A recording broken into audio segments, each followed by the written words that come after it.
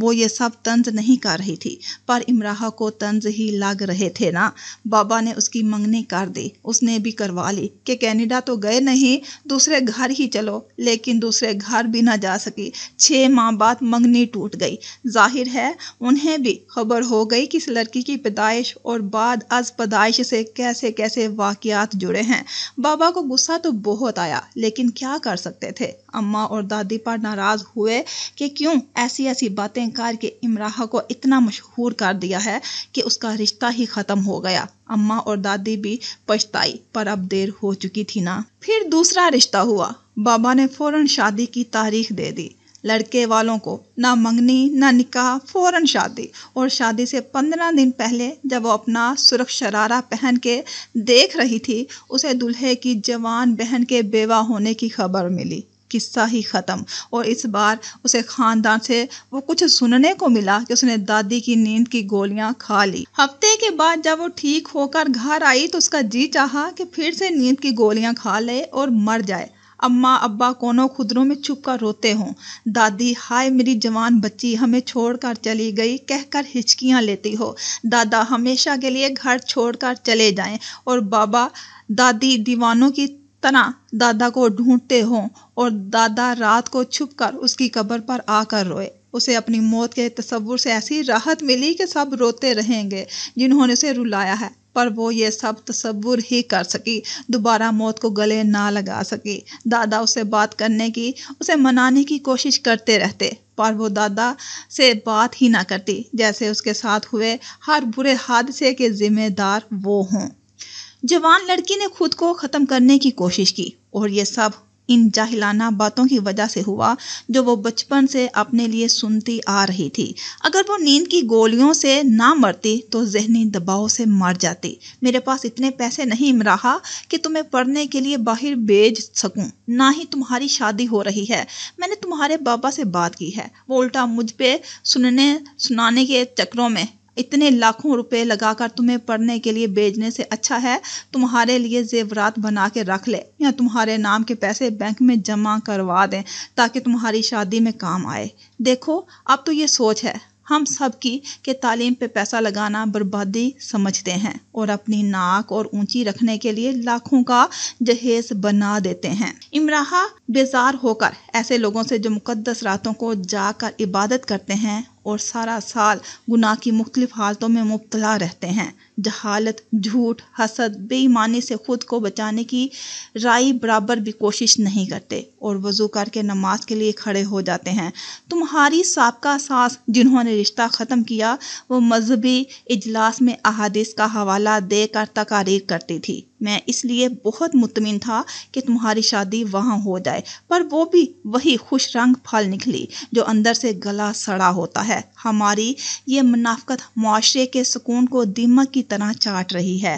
ہم جو خود کو سیدھی راہ پر سمجھتے ہیں، ہم الٹی طرف جا رہے ہیں، الٹے پیروں جا رہے ہیں۔ امراحہ میرے دل کے ٹکڑے، اب دوبارہ مرنے کی کوشش نہ کرنا۔ میں کیسے اس دکھ کو جھیلوں گا؟ دیکھو کوئی نہ کوئی راستہ نکل آئے گا۔ دادا نے اسے بلوچستان کا 15 روز کا ایک اور دورہ کروا دیا، جیسے تیسے منا کر کالج میں داخلہ کروایا۔ یا پھر اب اس کی زندگی تھوڑی تلخ ہو چکی تھی، اس کی 2 منگنیاں ٹوٹ چکی تھی۔ ماموں نے اپنے بڑے بیٹے کے لیے دانیہ کا ہاتھ مانگ لیا۔ اماں اور دادی نے خود امراحہ کے لیے کہا، لیکن ماموں دانیہ کے لیے اصرار کرتے رہے۔ اتنے ڈرپوک ہیں سب، کوئی بھی رسک لینے کو تیار نہیں۔ وہ تلخی سے دادا سے کہتی، جو خدا سے دور ہوتے ہیں ایسے ہی خوفزدہ ہوتے ہیں۔ میں تو خدا سے دور نہیں، پھر میرے ساتھ یہ سب کیوں؟ کبھی قدرت بے خبر سونے والوں کے سر پر کنکر مارتی ہے تاکہ وہ بیدار ہو جائیں اور اپنے مقصد حیات کی طرف لپکیں۔ میرا کوئی مقصد نہیں، بس خوش رہنا ہی چاہتی ہوں۔ ہو سکتا ہے کوئی تمہارا مقصد بن جائے اور تم ایسے خوش رہو کہ تم اپنے ماضی کے دکھوں پر ہنسو۔ ہو سکتا ہے خدا نے تمہارے لیے کچھ اور سوچا ہو جو اچھا نہ ہو بلکہ شاندار ہو۔ مجھے اس پر شک ہے۔ میرے لیے بھی کیا ہوگا؟ کچھ بھی نہیں۔ ہاں بس کچھ بھی نہیں۔ اسی دوران ایسا ہوا جس سے اس کی منگنی ٹوٹی تھی اس کی شادی اس کی خالہ زاد مائرہ سے ہو گئی۔ مزید یہ کہ اس کی جلد پروموشن ہو گئی اور کمپنی کی طرف سے ایک بہترین گھر مل گیا۔ شادی کا تحفہ یورپ کا ایک ماہ کا ٹور۔ مائرہ نے ایک دن اسے فون کیا۔ میں نے تو فرانسیاب سے کہا تھا کہ مجھ سے شادی کر کے بچ گئے آپ، ورنہ اگر امراحہ چھوڑو، ویسے اچھے خاصے کنگلے ہو جاتے اور پتہ نہیں کیا کیا ہو جاتا ان کے ساتھ۔ وہ خاموشی سے مائرہ اور فرانسیاب نامہ سنتی رہی۔ عاجز آ کر مائرہ نے پوچھا، کچھ تم بھی بولو، کچھ کہو۔ اس نے فون بند کر دیا۔ بس اتنا ہی جواب کافی تھا۔ کالج وہ جا رہی تھی۔ دادا اسے کم بات کرتی، اس سے ناراض تھی۔ دادی اور اماں اب اسے گھر میں کچھ نہیں کہتے تھے۔ گھر میں آگ بھڑکتی، دادی کے پیر میں موچ آ جاتی، حماد کا موٹر سائیکل پر حادثہ ہو جاتا یا بابا کو اسٹور پر کوئی نیا نقصان اٹھانا پڑتا۔ کوئی کچھ نہ کہتا کیونکہ یہ ٹھیکہ زور و شور سے اب دوسروں نے لے لیا تھا۔ امراحہ کو ایسا لگتا تھا کہ تاریکی کا گہرا جنگل ہے جس میں وہ بھٹکتی پھر رہی ہے اور روشنی کی کرن ہے کہ آ کر نہیں دے رہی۔ اسے لگتا ہے کہ دنیا سب کچھ بھول جائے گی مگر اس کے متعلق کچھ نہیں بھولے گی۔ وہ دعا کرتی تھی کاش کوئی ہوا چلے اور اس کے ذہنوں سے اس کا نام مٹا ڈالے، نہ کسی کو اس کا نام یاد رہے اور نہ اس نام سے جڑے شخصیت سے جڑے واقعات۔ گھر میں مہمان آتے تو وہ لائبریری چلی جاتی، وہاں بھی شام تک ہی رہ سکتی تھی۔ پھر دادا اسے لیے گھومتے پھرتے اور اسے بات نہ کرتی مگر ان کے ساتھ گھومتی رہتی۔ دادا جانتے تھے کہ وہ لوگوں کا سامنا کرنے سے خوفزدہ رہتی ہے، خاص کر رشتہ داروں اور جاننے والوں سے، اور یہ کہ خوف انہی لوگوں نے اس کے اندر پیدا کیا ہے۔ وہ خاندان کی تقریبات اور گھر میں کسی کو دکھائی نہ دیتی تھی، پھر بھی وہ ان سب میں بے حد مقبول تھی۔ وہ ڈسکس کیے جانے کے لیے، کہکے لگانے کے لیے ایک بہترین موضوع تھا۔ سانپ سیڑھی کا وہ کھلاڑی ہے جسے سانپ بار بار سانپ کھا لیتا ہے، اس کی دم سے لٹکتا وہ سب سے نچلے درجوں میں آ جاتا ہے بار بار۔ امراحہ جیسی خوبصورت لڑکی کو نچلے درجوں میں دیکھنا خاندان کی حاسد لڑکیوں کا پسندیدہ مشورہ بھی تھا، اور وہ حاسد لڑکیاں ہی کیا، کون ہے جو اپنے لیے پہلا نمبر اور دوسروں کے لیے آخری نمبر پسند نہیں کرتا؟ لیکن انسان تو وہی ہے نا جو اپنی خود نمائی بے شک کرتا پھرے لیکن دوسرے کی خاموشی کی پردہ پوشی ہر حال میں کرے، اور ایسے انسان اب انسانوں کے ہجوم میں کہاں ملتے۔ اپنے آپ سے تلخ، اپنے ماحول سے غمگین، امراحہ مایوس اور بیزار سی رہنے لگی۔ نہ معلوم یہ قدرت کا طریقہ کار تھا یا قدرت کی ترغیب کہ اس بدتر ہوتے ماحول سے نکلنے کے لیے اس نے کوشش تیز تر کر دی۔ 1.5 سال کے دوران اس نے مختلف بیرونی کالج یونیورسٹیوں کے ہزاروں آن لائن اسکالرشپ فارم بھرے۔ 50%، 60%، 70%، اس نے کسی یونیورسٹی کے کسی بھی طرح کی اسکالرشپ کو جانے نہ دیا۔ دادا نے اس دوران بابا کو منانے کی بہت کوشش کی کہ چند لاکھ کی بات ہے، بیٹی پر لگا دے، پڑھ لکھ کر لوٹا دے گی، لیکن بابا کو یہ مشورہ ہی سراسر ایک مذاق لگا۔ بھلا پڑھنے لکھنے پر کوئی لاکھوں لگاتا ہے؟ دادا کو خاموشی اختیار کرنا پڑی۔ بحث فائدہ دیتی ہے نہ دلائل۔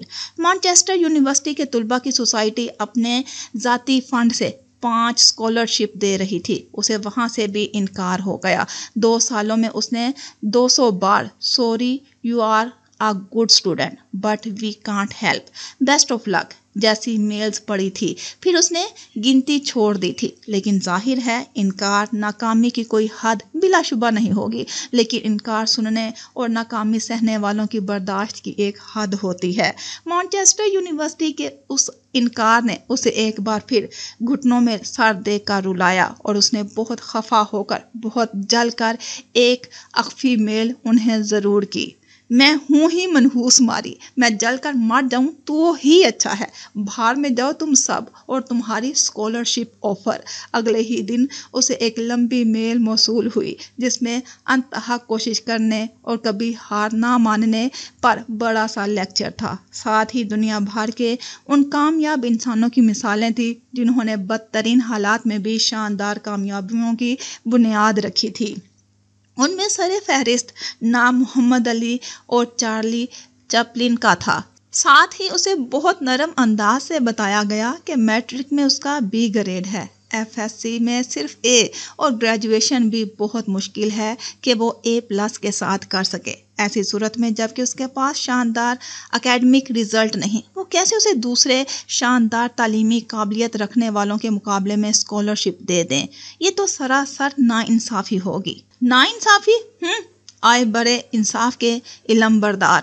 آخر میں ایک چھوٹی سی سطر لکھی تھی جو کچھ ایسے تھی: پھر بھی ہم سوچ رہے ہیں شاید آپ کے لیے کچھ کر سکیں، پلیز جل کر مت مر جائیے گا، ہمیں وقت دیں۔ اس نے وقت دے دیا، اسے کیا اعتراض ہو سکتا تھا؟ اس دوران اس کا BA کا رزلٹ آ گیا۔ A+ تو جیسے بورڈ والوں نے اس پر حرام ہی کر دیا تھا۔ جتنی محنت کر لے امراحہ واجد کو A+ نہیں دینا۔ وہ بہت خفا سی رہی اپنے رزلٹ سے، لیکن کیا کر سکتی تھی؟ صرف اتنا کہ A پر پلس کا سائن صفائی سے لگا کر اپنی ڈگری مانچسٹر میل کر دی اور اس کی ذرا سی چلاکی کام کر گئی۔ پورا 1 مہینہ سوچنے کے بعد انہوں نے اسے کہا، ہم آپ کو 70% اسکالرشپ آفر کر رہے ہیں، وہ بھی 30% ہر حال میں آپ کو 2 سالہ ڈگری کے دوران واپس کرنا ہوگا، باقی کو 50% آئندہ آنے والے 5 سالوں میں۔ اپنی رہائش اور کھانا پینا آپ کو خود دیکھنا ہوگا، ہم صرف عارضی طور پر یہ سب مہیا کریں گے۔ تو منحوس ماری اور جل مرونگی کے الفاظ کام کر گئے۔ انگریز نما پاکستانی لرز اٹھے اور اسے اسکالرشپ آفر کر دیا۔ دادا کے ساتھ جا کر چپکے سے اس نے اپنا پاسپورٹ بنوا لیا۔ کچھ دادا نے اپنے اور کچھ دادا نے دوستوں سے قرض لیا اور باقی کا 30% جمع کر کے اس کے ہاتھ میں دیا۔ اب وہ دادا سے خوب چہک چہک کے باتیں کرتی۔ برسوں کی کٹی اب ختم ہوئی تھی۔ دادا پوتی میں اب پھر سے خوب بننے لگی۔ اس کے انداز تو کچھ ایسے تھے جیسے ہمیشہ کے لیے جا رہی ہو، اور دادا کے ایسے جیسے وہ ڈگری لے کر ہی آئے گی تو رونا دھونا مرنا مارنا بھول جائے گی۔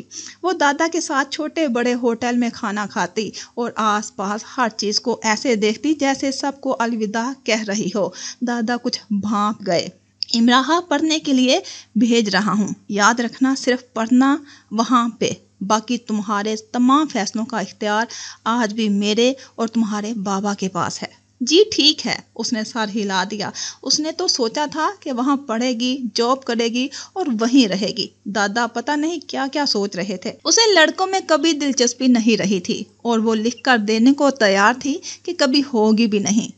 دونوں مال پہ چلنے والی سفید بگی میں بیٹھے تھے جس کے آگے گھوڑے جتے تھے، جن کے ٹاپ وہ موسیقی پیدا کر رہے تھے جو مال روڈ پہ چلتے گھوڑے ہی پیدا کر سکتے ہیں، کہ جیسے کلام میں مغلیہ سے دربار شاہی میں اپنی شان پر اتراتے ہوں۔ اس نے آج غور کیا کہ یہ سب کتنا اچھا ہے، دادا کے ساتھ بیٹھنا اور جگمگ روشنی کے شہر سے گزرنا، جیسے رانجھے کی بانسری پر سرد دھننا اور رات ہی رات قیام میں پوری زندگی گزار دینے کی خواہش کرنا، کھوئے والی کلفی کھانا اور ہاتھ کلفی کے نیچے رکھنا۔ کھوئے والی کلفی جب گرتی ہے تو پگھل کر کنارے سے پوری کی پوری گرتی ہے اور یہ صدمہ ایسا ہوتا ہے کہ کسی تسلی سے زائل نہیں ہونا۔ مزید 5-10 کلفیاں کھا کر بھی وہی ایک گر جانے والی کلفی کا خیال آتا ہے۔ وہ یوں ہی ہنستے مسکراتے ان 2 بچوں کی طرح گھر آئے جو عید کے 3 دن عید جمع کرنے میں گزار دیتے ہیں اور صرف اس لیے گھر سے باہر نہیں نکلتے مبادا کہ ان کے پیچھے کوئی مہمان آ جائے اور ان کی عید ماری جائے۔ 3 دن عید جمع کرنے والے یہ 2 بچے چوتھے دن گھر سے نکلتے ہیں اور کیا خوب نکلتے ہیں۔